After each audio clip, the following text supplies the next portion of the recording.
A skier starts from rest at point A and slides down the hill without turning or braking. The friction coefficient is mu. When he stops at point B, his horizontal displacement is S. What is the height difference between points A and B? The velocity of the skier is small, so that the additional pressure on the snow due to the curvature can be neglected. Neglect also the friction of air and the dependency of mu on the velocity of the skier. In the problem, it is said that a skier starts from rest at a point A and slides down the hill without turning or braking. He stops at point B. Let us suppose that this is point A where he starts and this is point B where he stops. So let this be the path travelled by the skier. Let us suppose that this as a reference level, the point A is at a height of h1 from the reference level and B is at a height of h2 from the reference level. Now he is asking to find out the difference in these two heights. So if we draw free body diagram on the skier, let us suppose the skier as a block. His weight mg acts vertically downwards. Normal force acts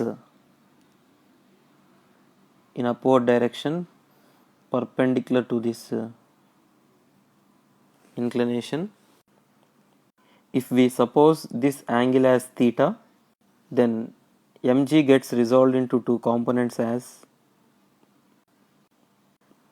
mg cos theta, which acts in downward direction perpendicular to the inclination, and mg sin theta, which acts down the inclination.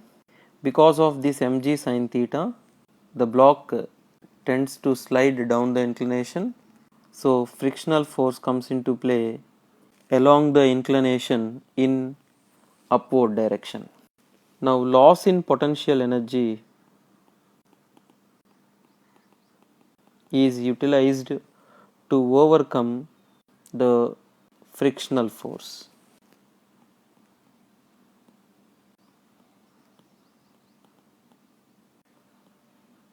So loss in potential is minus of final potential energy minus initial potential energy, which is equal to work done to overcome frictional force, that is frictional force multiplied by displacement AB.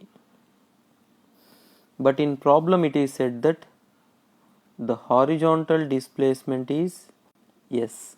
So from the triangle AMB we can write cos theta equal to as S upon AB.